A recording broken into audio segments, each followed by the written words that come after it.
a tratar de ser breve. Buenas tardes, porque todavía falta el maestro Ramiro que participe, y hacer algunas consideraciones generales sobre lo que para mí fue el 68 y cómo no se quedó en ese año, sino ha trascendido hasta el momento actual. Hay muchas cosas sobre las cuales hablar. Una de ellas es el autoritarismo del que ha hablado el maestro Erwin Rodríguez, y que esto me ha llevado a configurar una hipótesis sobre la participación de los estudiantes de 1968. De que era tal esta situación autoritaria en las familias que ante una mirada de los padres ya teníamos que callarnos y sabíamos el castigo que después vendría. Y en hipótesis considero que muchos de los estudiantes, una gran mayoría, vio una forma de escape. En lugar de protestar contra el padre, que era imposible, contra la madre, era más fácil hacerlo en las calles contra el presidente Díaz Ordaz.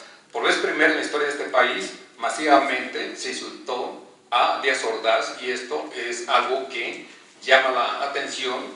En ese entonces, hoy en día hasta los niños de pecho pueden mentar a la madre al presidente de la República y no pasa gran cosa. En ese entonces era algo inconcebible.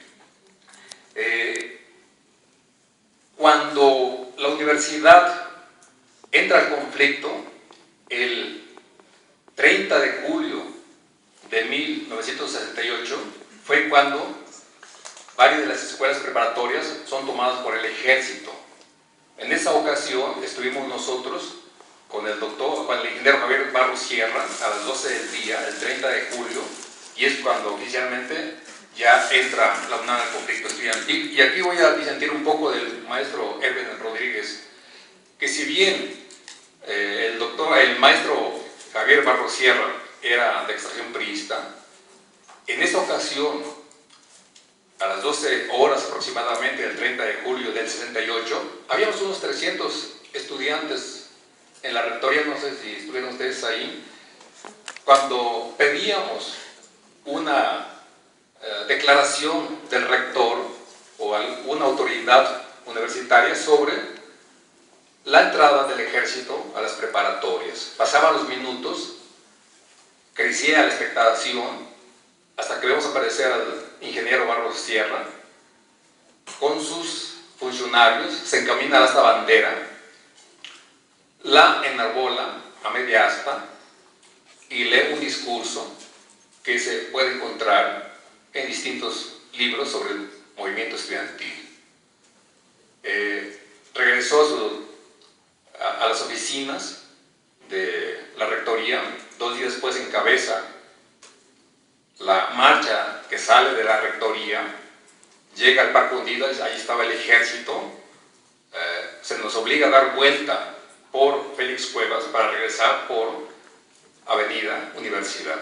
Uno ve las fotografías de ese entonces que están en los periódicos y ve en el rostro de Barros Sierra la dignidad universitaria, la defensa contra la autonomía de nuestra universidad. El discurso es digno de encomio. Y una anécdota más para acá: el hijo de Barros Sierra fue alumno mío, Javier Barros Valero, y él me comentaba una cosa, que iba para ingeniería, pero no alcanzó el promedio, y la más cercana era administración pública. No intervino aquí el rector, me dijo él, su padre, para colocarlo en una escuela, en la Facultad de Ingeniería. Se mostró la honestidad del rector, me consta, porque me lo dijo su propio hijo. Esto viene a mostrar otra faceta del rector Barros Sierra. Intervenimos nosotros después en las marchas del 5 y 13 de agosto, y la más grande que hasta entonces se había llevado a cabo en este país, la del 27 de agosto.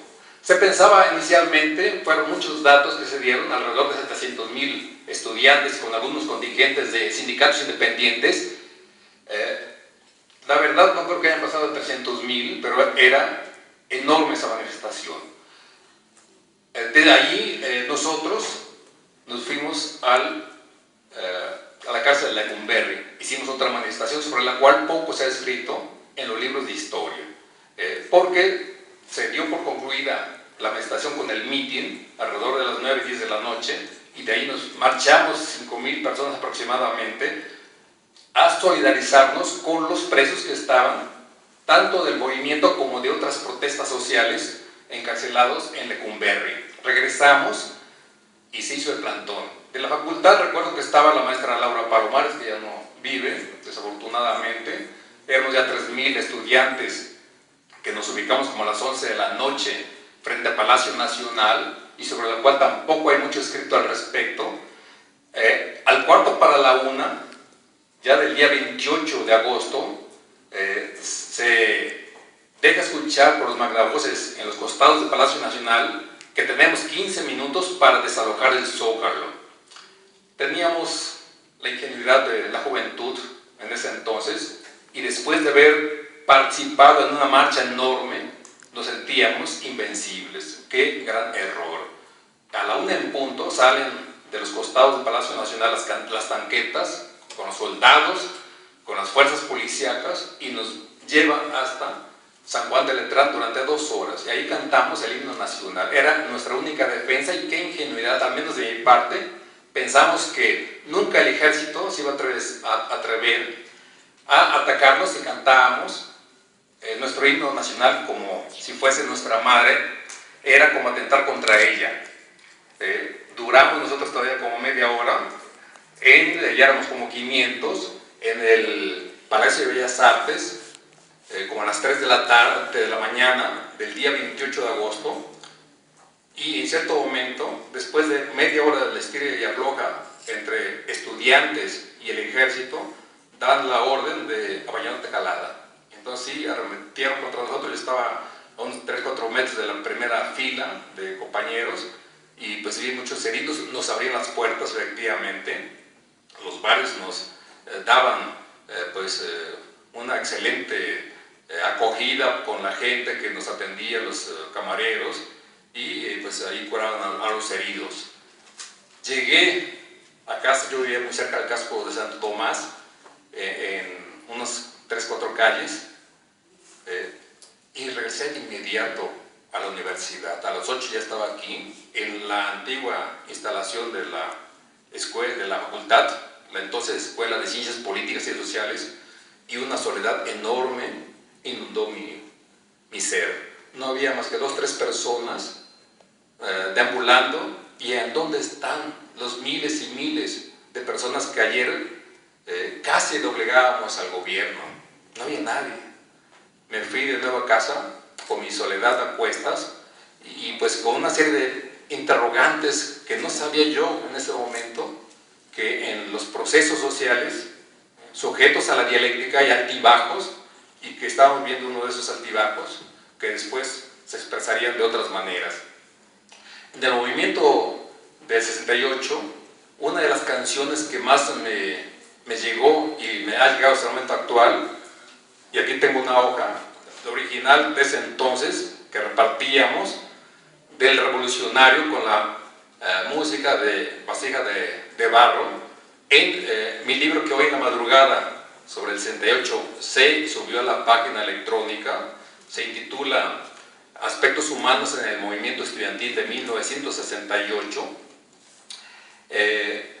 Está la canción que la interpreta el compañero Carlos Alberto Martínez Islas, y el también maestro de esta facultad, y el profesor Ricardo Pablo Olivares, y quiero también distribuir algunas hojas con esa hoja del original de ese entonces, que tenemos aquí, si quieres, Carlos Alberto,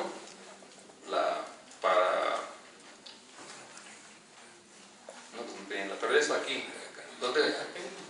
No, ahorita Carlos Alberto, la música de la canción, aquí directamente, no, aquí, ahí, es lo que cantábamos en el 68 en las marchas.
te vamos a enterrar, compañero luchador, te vamos a enterrar, compañero luchador, seguiremos en la lucha en pos de un mundo mejor, seguiremos en la lucha en pos de un mundo mejor.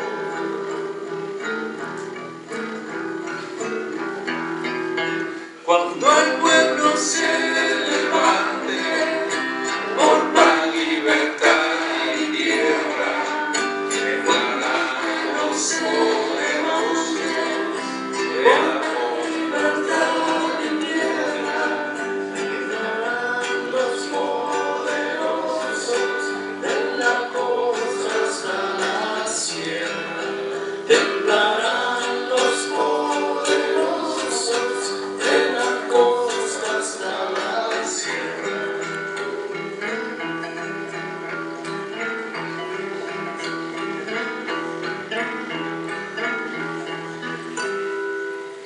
Gracias.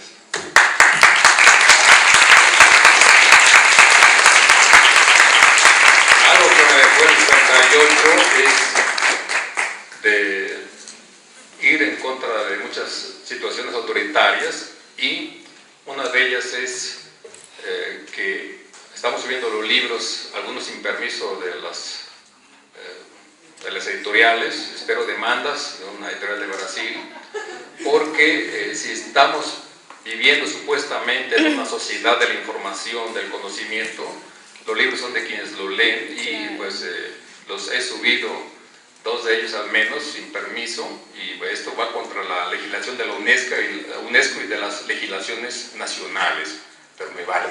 Es algo que se fue el 68, de llevar conocimiento a todas partes. Y para ir avanzando un poco más y concluir y darle la palabra al doctor Ramiro, se piensa que el 2 de octubre fue el fin de 68, y se deja de lado la manifestación del 13 de diciembre de 1968. En el libro Aspectos Humanos del Movimiento Estudiantil de 1968, relato por qué, por unos minutos de retraso, por un problema físico que yo tenía, no pude llegar directamente a la Plaza de las Tres Culturas. Me retrasé unos minutos solamente. Yo vivía muy cerca, y a un lado del casco de Santo Tomás, en Nuevo Tlatelolco, en Tlatilco, y hasta caminando podía irme, pero un problema físico que me acabó la vida, toda la vida, valga la redundancia, desde la niñez, me salvó en esa ocasión de morir. Por eso estoy aquí, sinceramente se los comento. Nunca falté a ninguna marcha, y en la última, la del 13 de diciembre, viernes 13 de diciembre de 1968, de la cual pocos libros hacen referencia, más que utilizando fuentes de segunda mano, o de los periódicos que en ese entonces publicaron algunas cosas al día siguiente. Nosotros, en el texto que ya está en la página electrónica desde hoy en la madrugada, dedicamos más de 30 páginas a analizar esa marcha, y ahí entramos en contradicción con el rector Javier Barros Sierra. Éramos alrededor de 5,000 que nos reunimos. En esa ocasión el ejército llegó aquí, y era lo grave, y por eso me extraña que muchos autores de libros del 68 no consideren más que de paso esa manifestación. De los 5,000 que estábamos en el mitin, nos atrevimos a salir a marchar hacia el casco de Santo Tomás, exigiendo la libertad de los presos políticos. Y era algo que parecía que estábamos viendo una película, los soldados en traje de combate, recargados en los árboles que están en todo Insurgentes, por donde están los trolebuses frente a la rectoría con las tanquetas, o tirados acostados sobre el pasto con los fusiles en posición de combate. Y nosotros fuimos marchando, ya no éramos 5,000, solo 1,000, hacia el casco de Santo Tomás. En una entrevista que le hace Gastón García Cantú, un profesor de esta facultad, al rector Barros Sierra para un libro que se intitula Javier Barros Sierra 1968. El rector Barros Sierra, y aquí diciendo de Barros Sierra, señala que nunca salió esa marcha, que gracias a un grupo de estudiantes sensatos de ingeniería y de derecho se impidió la salida. Digo, esto no fue así, es cierto así, como él lo plantea, porque yo estuve en esa marcha, y tampoco lo considero, como él lo plantea Barros Sierra, que fue una vil provocación. Al contrario, eran los ideales del 68 del movimiento los que nos impulsaron a muchos a salir en esa marcha. Pero era la ingenuidad enorme de ese entonces, cuando logramos atravesar los retenes, los grupos soldados que estaban a los lados de la avenida Insurgentes frente a Rectoría. Dijimos, ya lo hicimos. La canción que acaban de escuchar la cantábamos nosotros, pero ya después nos dimos cuenta de la maniobra del gobierno. En el Monumento Obregón estaban apostadas todas las policías encabezadas por los granaderos, y a medida que avanzábamos nos iban cerrando las vías de escape, y el ejército marchaba detrás de nosotros. Esto ya no lo dicen los textos que hablan sobre el 68. Nos dimos a la tarea con Carlos Alberto Martínez, Marisela Alatriste, que está conmigo colaborando también, a revisar los diarios de esas fechas. Están en el anexo de ese libro, están esos diarios, los incluimos para que se vea cómo en ese entonces trataron esa marcha. Algunos periódicos que no dicen toda la verdad, ni nosotros pretendemos decirla aquí, porque solamente es una versión de los hechos de ese entonces. Y ahí nos coparon con gases lacrimógenos, huimos en todas direcciones porque ya venía fuerte la represión, nos abrieron algunas casas, nos abrieron las puertas, nos refugiamos en ellas, y a la hora salimos, pero estaba desquiciado todo el tránsito de insurgentes. Nos subimos a muchos camiones, a varios camiones, los estudiantes, y aquí fue cuando me di cuenta lo que entonces se decía, que era más fácil ser delincuente que ser estudiante. Más adelante, y eso lo dicen los periódicos, ahí están los periódicos, que hubo un retén policiaco y bajaron a todos los estudiantes para detenernos. Y entre ellos estuve yo ahí detenido, nos bajaron con otros compañeros de la facultad, y pues algo sucedió también, que por otro defecto que ahí lo digo en el texto, ya yendo hacia los camiones granaderos para llevarlos a la delegación, pude escaparme en ese momento. Es una situación que me llevó a valorar muchas cosas sobre el 68, sobre la participación nuestra, y cómo nuevamente la parte subjetiva, por eso sí le llamo aspectos humanos en el movimiento estudiantil de 1968, porque quien hace la historia, quien participa en un movimiento social, está lleno de defectos y de algunas virtudes, en donde hay pasiones, frustraciones, ideales, envidias, rencores, iras, enojos, etc. Y muchos participamos en el 68 por el enojo que nos causó la violación a la autonomía universitaria. Pero no quedó esto aquí. El 68 me dejó otras enseñanzas, y 4 años después me vi envuelto en otros escenarios sociales, dirigiendo movimientos campesinos universitarios, tomando ingenios azucareros, palacios gubernamentales en Morelos y palacios municipales en los municipios diversos. Y vean lo que pasó, y con esto termino. Es el poder del Estado. En una de estas tomas del ingenio azucarero me acompañó la maestra Amparo Ruiz del Castillo el 9 de noviembre de 1975. Todos estos documentos, periódicos, fotografías están en mi página electrónica, y por vez primera en la historia de América Latina de los movimientos sociales, llevamos a cientos de niños a protestar contra el gobernador de Morelos por el agua potable y el secretario de Recursos Hidráulicos del gobierno federal, a las 5 de la tarde del 12 de marzo de 1973 en Chihuahua, Morelos. Ahí están las fotografías en la página electrónica. Y los niños hicieron perder el estribo al gobernador. Es el encabezado del reportaje del diario Extra. Le hicieron perder los estribos al gobernador, que no se callaba, exigían agua potable y los adultos se callaron. Y es cuando dije, todavía hay esperanza de educar a los niños de otra manera. En 1972, en enero, llevamos a cabo también un movimiento para evitar la imposición del director de la Facultad de Ciencias Políticas y Sociales. Participaron 478, el 88% de los profesores de la facultad de ese entonces. Y con esto termino, para que vean el poder del Estado. A mediados de enero de 1992, estaba clase de metodología en la tarde, llega la maestra, que era mi profesor adjunto, ahora maestra de la Facultad de Ciencia Política, Margarita Flores, y me dice, quiero hablar con usted, me urge hablar. Sí, después de clase, vamos al cubículo, Margarita. Hoy en la mañana, 19 años después, me pasaron su expediente de gobernación. Yo trabajo en la Presidencia de la República haciendo mi servicio social. Mi jefe no sabe que yo le ayudo en su clase. Me pasó su expediente de gobernación, y aquí están todas las actividades que usted ha realizado, desde el 73, 19 años después. Es el poder del Estado, el control completo. Así que esta es una demostración de que estamos siendo constantemente monitoreados, vigilados, porque de esta facultad han surgido embajadores, secretarios de Estado, han dado clases presidente de la República, estoy aquí la hija de Echeverría, de Luis Echeverría, la nieta de Díaz Ordaz fue mi alumna, el hijo de Reyes Heroles, aquí estudió López Obrador, Beatriz Paredes, el hijo de Reyes Heroles, que también fue mi alumno, etcétera, etcétera.